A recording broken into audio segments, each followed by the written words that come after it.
سے دوستی لگاؤ. اور کتنا آسان ہے ساری زندگی کے گناہ کر کے اور ایک دفعہ کہہ دو یا اللہ توبہ. ایک قطرہ آنسو، یہ میرا کرتا ہے نا، اس کو دھونے کے لیے ایک بالٹی پانی چاہیے، کم از کم ایک بالٹی پانی چاہیے. لیکن 80 سال کے گناہوں کو دھونے کے لیے اللہ کہتا آنسو کا ایک قطرہ جو تیری آنکھ میں ہی رہے، باہر نہ نکلے، اتنا دے دے میں تیرے 80 سال کے گناہ دھو دوں گا. ایک آدمی کہتا ہے جی مجھے تو رونا ہی نہیں آتا. کئی لوگ ملتے ہیں کہ جی مجھے تو رونا ہی نہیں آتا.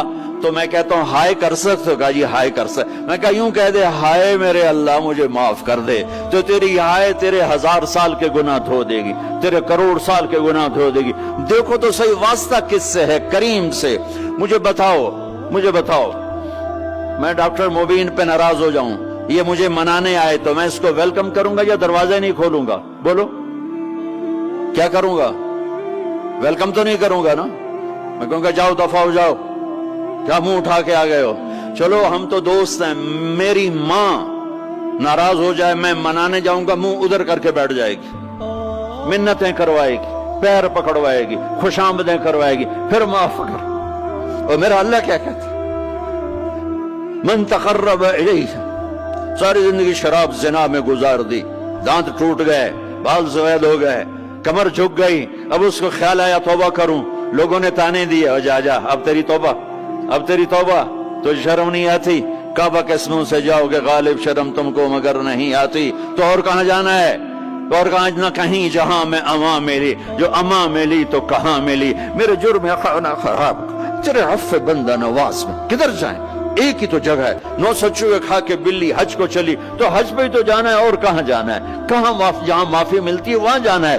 تم میں اتنے گناہ کریں کہ ایک ایک بال گناہوں میں جکڑا جائے، اور پھر ہم جا رہے ہیں. کہاں جا رہے ہو؟ کہ مسجد جا رہا ہوں اللہ سے صلح کرنے. تو وہ کہے گا یہ منہ اور مسور کی دال، اس عمر میں تیری توبہ. اور میرے اللہ کی خبر کیا آئی ہے؟ میرے اللہ کی خبر کیا آئی ہے؟ من تقرب الی تلقیتہ من بعید. جو مجھے منانے آتا ہے میں پہلے کھڑا ہو کر اس کا استقبال کرتا ہوں. آجا تیرے تو میں نے اڈیکا ہیں، تو کدے آؤں ہوں تائیں کتھے آؤں؟ آجا میرا بندہ، تیرے واسطے تو میرے دروازے کھلے ہو جائیں. کدے نکل گیا ہوں، کتھے ٹر گیا ہوں، کہاں چلے گئے تھے؟ تلقیتہ من بعید. کوئی ہے بتاؤ، کوئی ہے ایسا؟ کوئی دوست، کوئی بھائی، کوئی بیٹا، کوئی ماں، کوئی بیگم، کوئی خاوند، کوئی باپ، کوئی حکمران کہ تم روٹھے کو منانے جاؤ اور کہے ویلکم مرحبا. اور وہ جس کو کسی کی ضرورت نہیں، نبیوں کا محتاج نہیں، کسی کے سجدوں کا محتاج نہیں، فرشتوں کا محتاج نہیں، اس کو منانے جو اس کو تو ضرورت ہی کوئی نہیں ہے، پھر کیوں میرا استقبال کرتا ہے؟ ترمذی کی روایت ہے، بنی اسرائیل میں ایک نوجوان تھا کفل، روزانہ نئی لڑکی اپنے کمرے میں لاتا تھا. شراب اور لڑکی اس کی زندگی تھی. ایک رات ایک لڑکی کو لے کر آیا. 60 دینار پاکستان کا 12 لاکھ روپیہ بنتا ہے، اور آپ کا 1 لاکھ بنتا ہے. 1 لاکھ رینڈ دے کر وہ ایک لڑکی کو لے کر آتا ہے. جب کمرہ بند کیا تو دیکھا وہ لڑکی رو رہی تھی. تو کفل کہتا ہے میں زبردستی تو نہیں لے کر آیا، ڈیل کر کے لایا ہوں. تو وہ روتے بولی کفل طوائف نہیں ہوں، غریب ہوں، مجھے غربت نے عزت بیچنے تک پہنچا دیا ہے.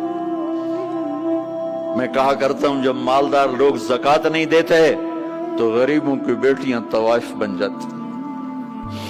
جب مالدار لوگ اپنے دنیا کو جنت بناتے ہیں اور غریبوں کو بھول جاتے ہیں تو غریبوں کی بیٹیوں کی عزتیں یوں نیلام ہوتی ہیں.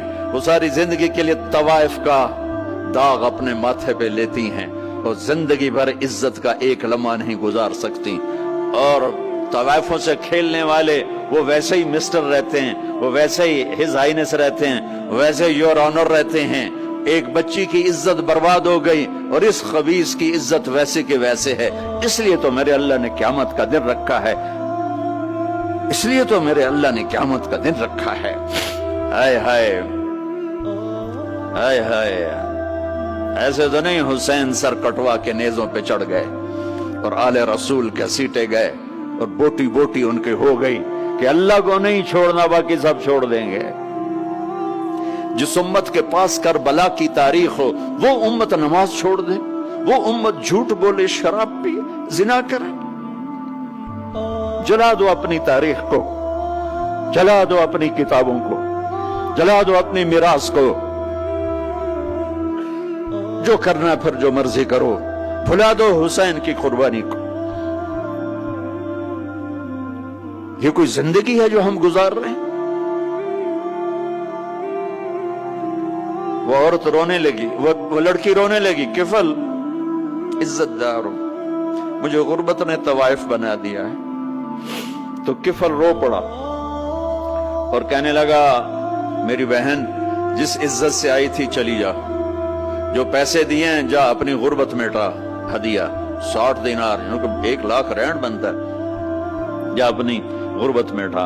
اور میرے لیے دعا کر, میں بہت گندا انسان ہوں, میں تیری آنسوؤں کو دیکھ کر میں بھی توبہ کرتا ہوں. وہ لڑکی گھر پہنچی, پیچھے کفل مر گیا. اس کو نہیں پتا موت آئی کھڑی ہے سر پہ, وہ مر گیا. اللہ آخرت سے پردہ نہیں اٹھایا اللہ نے. وَمِن وَرَائِهِمْ بَرْزَخٌ إِلَى يَوْمِ يُبْعَثُونَ. پردہ ہے, مر گیا, کیسے مرا, کس حال میں مرا, کچھ پتہ نہیں ہے. اس کی قدردانی پہ قربان جاؤں. کل اگر یہ مردہ ملتا نا اپنے گھر میں, اس کو کسی نے اٹھانا نہیں تھا, کمرے میں ہی دبا دینا تھا, وہیں پتھروں میں اس کو دبا دینا تھا. یہ ایسا انسان تھا, لیکن وہ تو توبہ کر چکا تھا. اور توبہ کے بعد کی زندگی 15 منٹ, آدھا گھنٹہ, گھنٹہ, سوا گھنٹہ, 2 گھنٹے ہے. اور 30 سال کی زندگی زنا اور شراب میں ہے, اور آدھے گھنٹے کی زندگی میں صرف نیت کی ہے. کل تک تو بھی سورج میں نہیں دیکھا اور موت نے آ کے اٹھا لیا. صبح جب ہوئی تو لوگوں نے دیکھا کفل کے گیٹ پہ لکھا ہوا تھا ان اللہ قد غفر للکفل. لوگوں, اللہ نے کفل کو معاف کر دیا.